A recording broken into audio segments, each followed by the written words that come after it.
Alright, so we're back at it again just for some more things I learned following from that last video.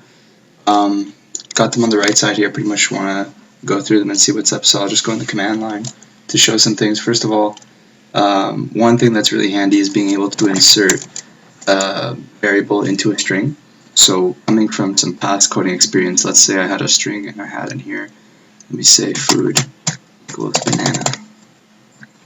Now if I wanted to do a string such as, let me say, phrase, the variable is equal to my favorite food is, and then in the past, in the different languages, I might concatenate here banana, food rather, the variable. And then if I print phrase, what I'm expecting to see is a nice sentence. My favorite food is banana. Great. So I just learned that Python has this great thing, which it goes like this. You could just insert the variable into the string there. So what that's going to look like is you're going to have curly brace, and then your variable name, and close that curly brace. And to get this to work, you need to add the F character just before the quotation mark. So now if I print phrase again, oops, you can see that in my, over here I said phrase equals, and then I inserted phrase instead of inserting food.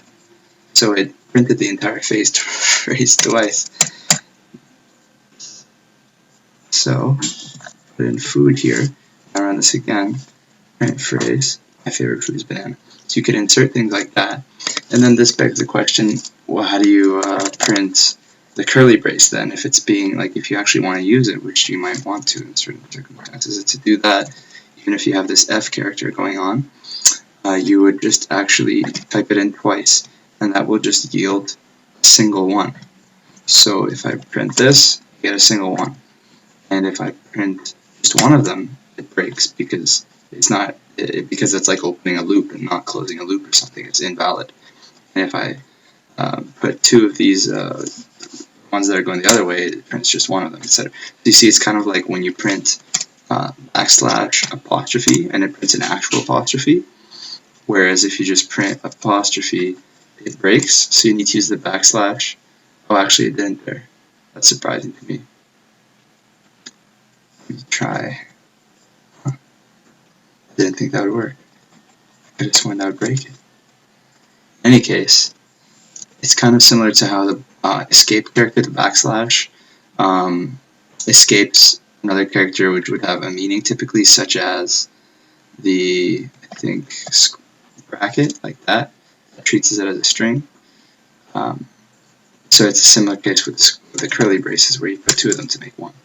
And if you add the raw, this is another thing, if you add R, that means raw, then you could just add a single one of these if you wanted to. It doesn't matter, like these characters can all just be added. Well, not the single one. Okay, so the raw character will make essentially your, it'll make your backslashes not do anything in terms of cancellation.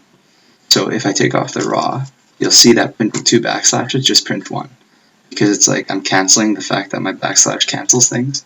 So I'm just going to print one. If I try and print just one, it breaks.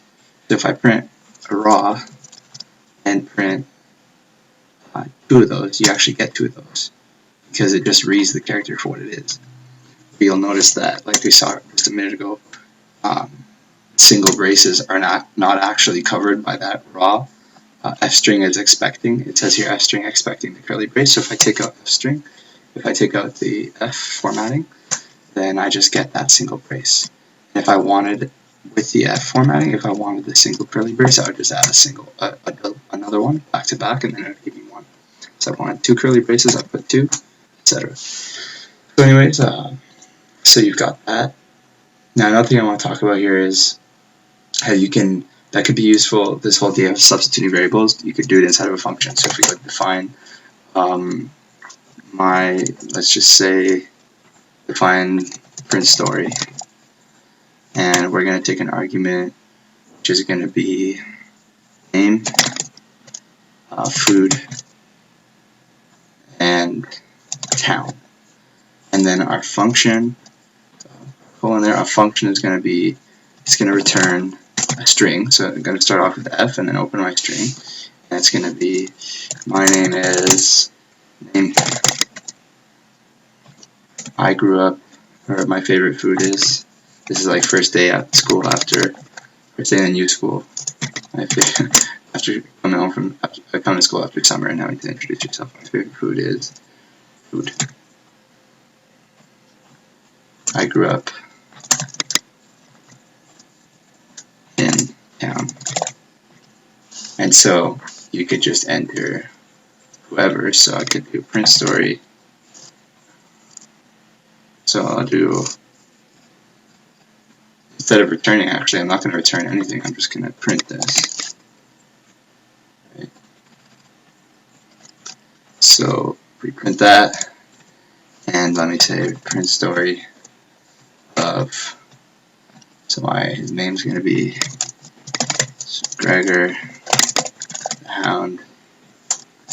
And you can notice the different apostrophes there being used to different places. So now it's going to be food. His favorite food is chicken. And town is Kings. Quote here. Kings. So I can use the apostrophe, King's Landing. And now, if I run this, you see that my name is Gregor the Hound. Click in. My favorite food is chicken. I grew up in King's Landing. So that worked. Cool. So we can use this kind of string over here.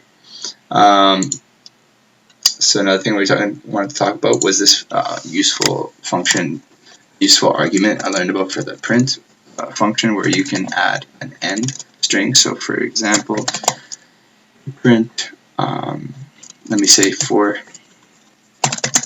letter in food.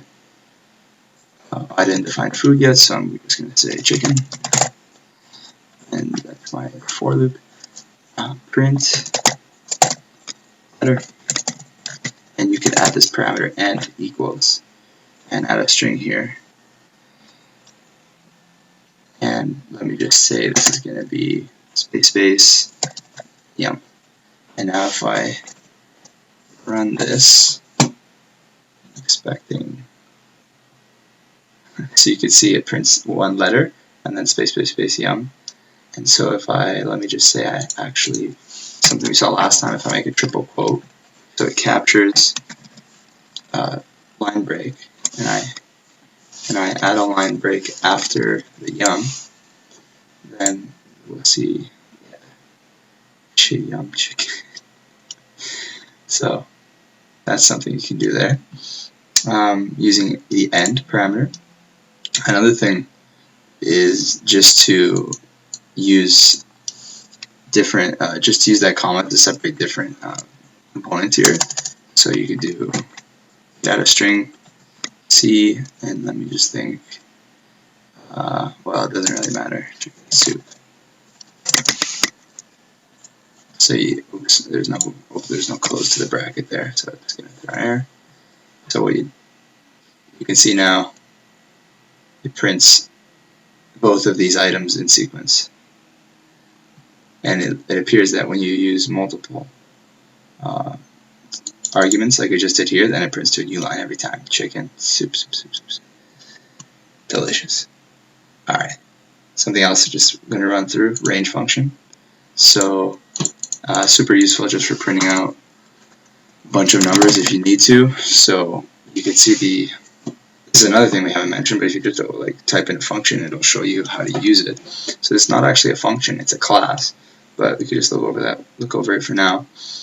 So you type in, you could give it one argument, stop, and we could say 10, and it's gonna let's just assign this to a num range. And then if we print out for I in num range, print I.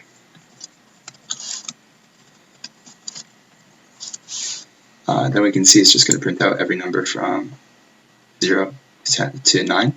So it starts from 0 and it just goes up to the number you specify minus 1. So in total there's 10 numbers, but it starts from 0. So there's it goes to that number minus 1. So range can also be done. You could specify a beginning and a step. So I could do 3, 1, 10, and it's going to start at 3, put a 10. Didn't do what I expected. What's going on? I'm surprised to see that it didn't print out 3 to 10, so now I'm going to debug and see what happens.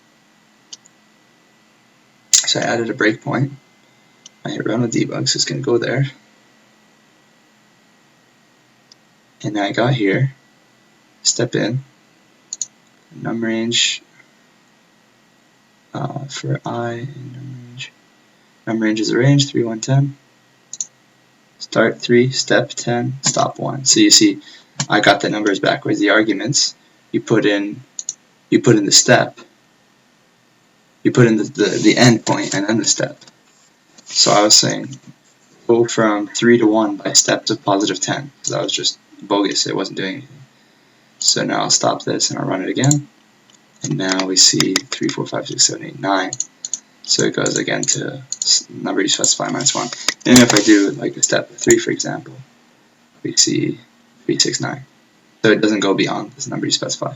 So useful tool, for example, if you wanted to just really quickly generate a list from like 1 to 100 or something. So range is very useful. And something else we'll just look at today. Here's an example of something you can do with that. So in other languages, I'm used to doing things like for I equals 1, there's an initialization thing to like 10 or something.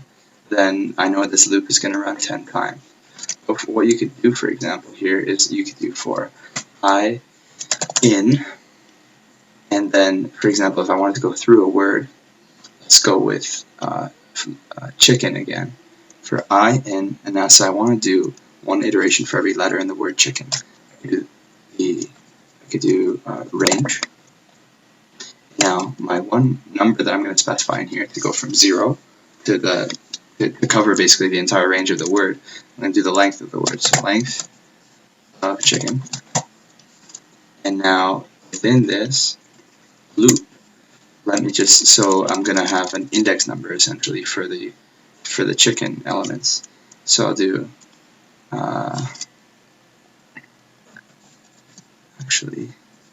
instead I'm going to assign chicken over here.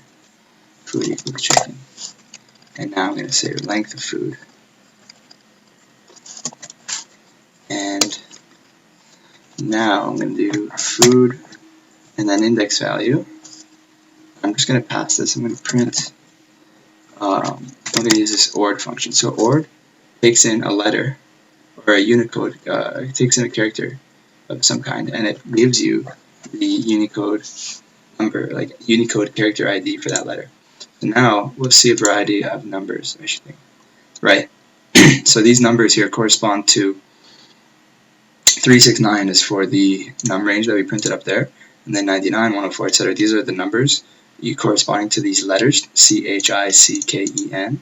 So you see there's C is 99, C and C there appears twice. So these numbers correspond to the Unicode code for those letters. So you can see how not knowing the size of an iterable item, you can just use this kind of thing, range, and then pass the length into the range to create a function that repeats just as many times as you have elements in that iterable item. So you can do that with a list, for example. So that's really handy. Another thing that I'll just show here is enumerate, another useful function. So the enumerate function, let me just pass this into something. So I'll say my enum is equal to enumerate, and I'll just pass in food again, and I'll print it. Print my. Actually, that's not going to work. So enumerate is going to take take an iterable item. It's going to create a pair of values for each element in it. basically assigning them numbers and just counting it out. So it's going to create an iterable item, so I'm going to iterate through it. So for item in my enum, colon, and now I'm going to print item. So now when I print this, and I'll just comment everything else out except the chicken lines. Control. And now when I print this, we see it creates these pairs where there's a number counting associated with each element in that iterable item. So in our case, that was the string chicken. So that can be really handy, and you can access those by using square bracket, I believe, like indexing. These are tuples. Whoa, I just minimized it by accident. So for example, if I print this, print item 0 being index 0, so there were 2 before as a tuple with index 0 corresponding to the number, index 1 corresponding to the letter. So since I just printed index 0, it just gave me the number. So now what I'll do is I'll actually flip it around, the number and letter. So I'll do item 1, index 1, and then I'll use that multi-print, do item 0, and now it's going to print chicken followed by the number, so you can see that. But since it's just printing, it's not printing like an array, it's not printing a tuple like it did before anymore. So what you could do there, I believe, is just add the brackets, and it might actually print those as a new tuple. There we go. So now you see it's actually a string data type within this tuple. So now, just for fun, we could say the ORD function to return the Unicode character. And now we'll have this. So this kind of enumerate function can be really handy for a variety of reasons. We could talk about that in a future video. One other thing I'll just mention here is, so enumerate. Well, something I haven't talked about before is using else. So if you make a if statement, let's say if word, so the Unicode character for this letter is greater than 105. Let's just go with 106. Then, there's no then in this language, so I'm carrying over old habits. So if it's greater than 106, I'm going to say print out that letter. So I'll take out this ORD function. And the number, this being the number that represents that letter in sequence in the string. And if it's not, so I'll do an elif. So it's like saying else if. So you need to add a logical statement to quantify that. So else if word item is greater than 102 or 103. So now we know that if it's at this branch, it's less than 106. So now I'm saying if it's, so basically this is it's pretty much a double if, because it's only going to be here if it's less than 106 and greater than 103.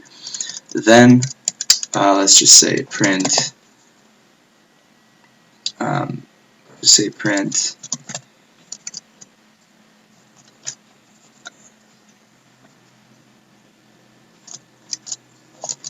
between 103 and 106.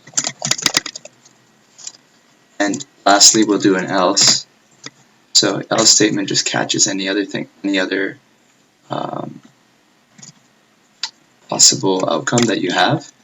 So we'll say else print item. That's just going to print the letter. Actually,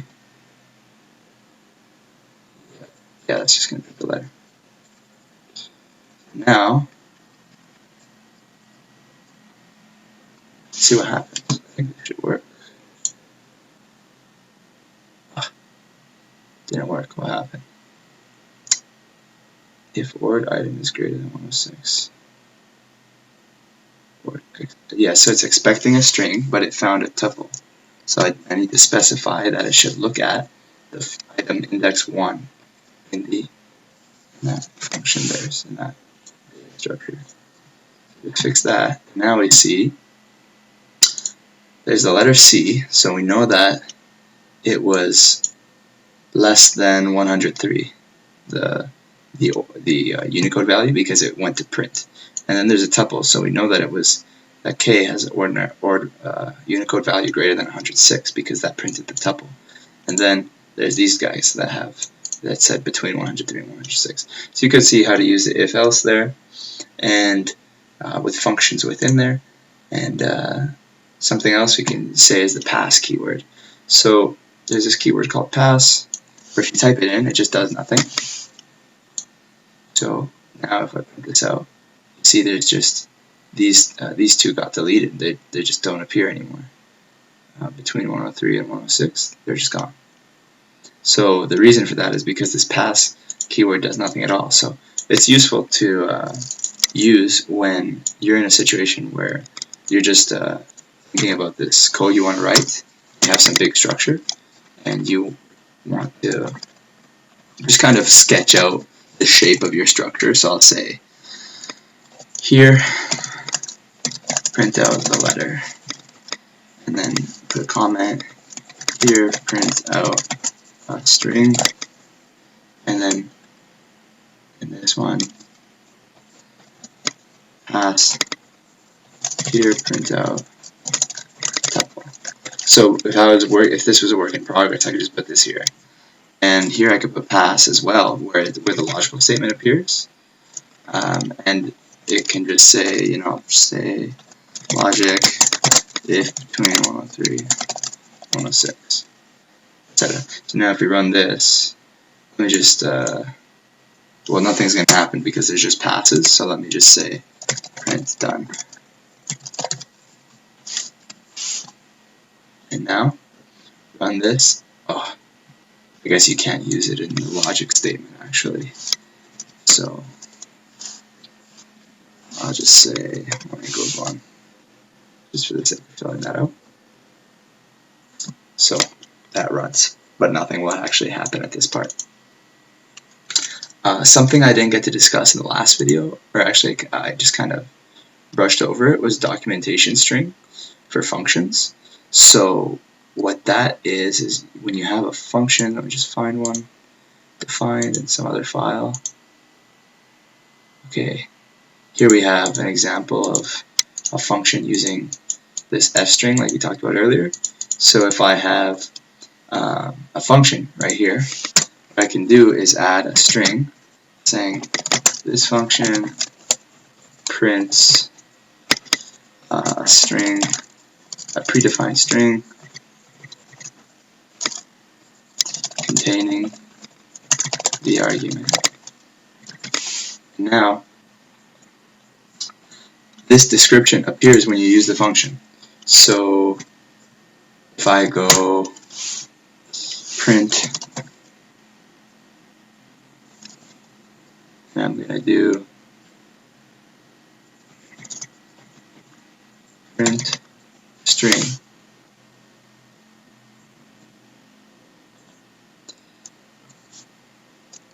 Now when I put my cursor over it, because I'm about to put the arguments in, it says this function prints a predefined string containing the argument.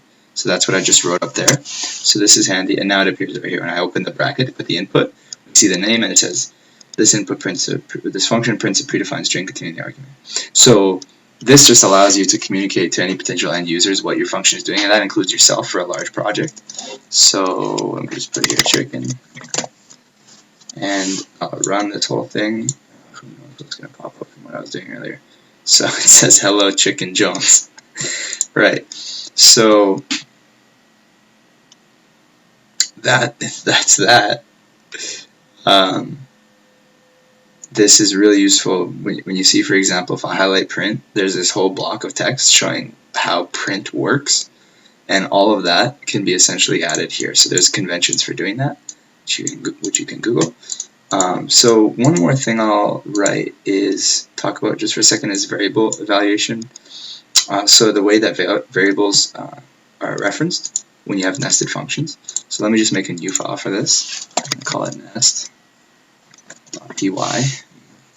And so here's what I'm talking about. Let's say I have a variable here call it there. Let's just say it's equal to a number 1. Now I'm going to define a function.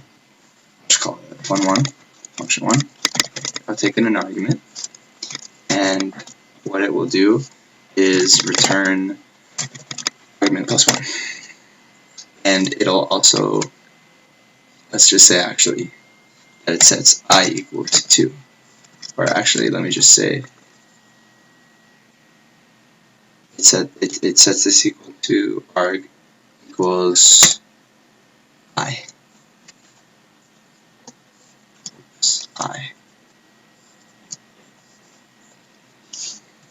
And just say I had var 2 equals 2, and let me define a function 2 takes in an argument, and it returns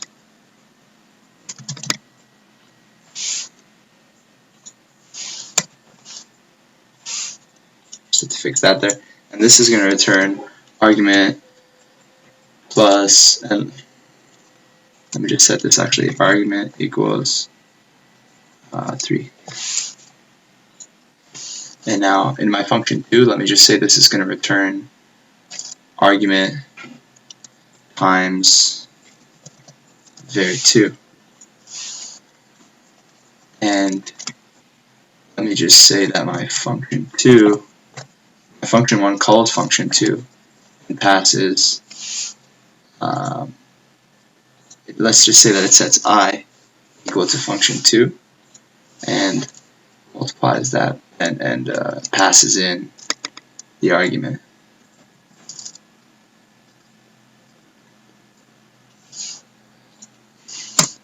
Let me just say over here, that argument is equal to 5. Okay, so what I'm trying to illustrate here is how variables are referenced when you have many different variables of the same name, essentially. So, alright, we have an invalid syntax because I put an equal sign in there. Debug.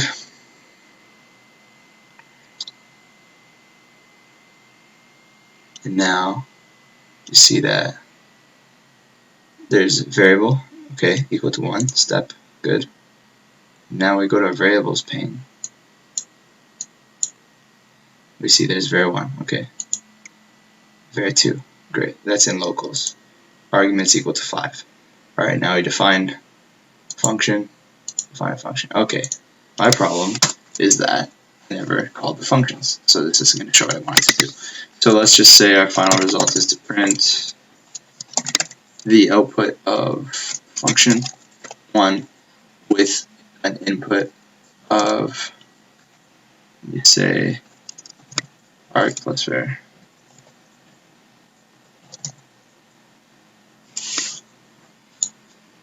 And now I'll hit F5 to debug.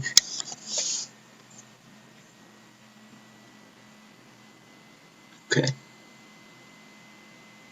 So, stepping into this, 1, 2, 5, we see the variables appear over here. Define the functions, and now when I go to print, see our functions are defined over here. When I go to print now, all of a sudden, everything disappeared.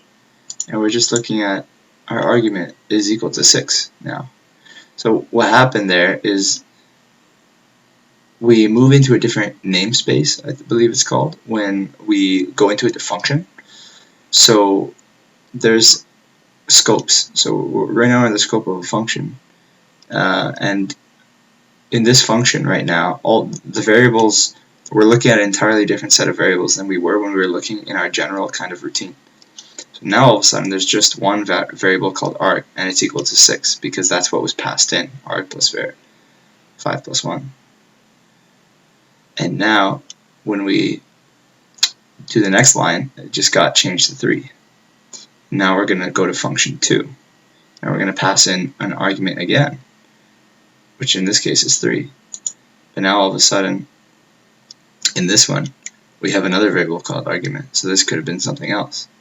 So now we're going to return arg times variable 2. But you see there's no variable 2. There's no variable 2 in this space. So what it does is it goes out. If you think of these as being nested, it goes out into the space we were in before, which was function 1. And it couldn't find a function there called var2 either. So then it went out again into the outermost routine, and it found variable 2, and it used that. So if I had not defined variable 2, this would have gone to look at kind of the default Python settings to see if there's a variable called variable 2. So now it defines I. So there's an I here, and it has an arg, and it has an I. So it just computes return arg plus I. And then finally, now we have function 1, return value is 9. So this is going to print 9. There we go. So that's just the last thing I wanted to talk about. Just kind of all over the place, but this is just the journey I'm going on. Lots of Googling and seeing how things work. So just some things I learned today. And again, thanks for watching. Support me if you like. Take care.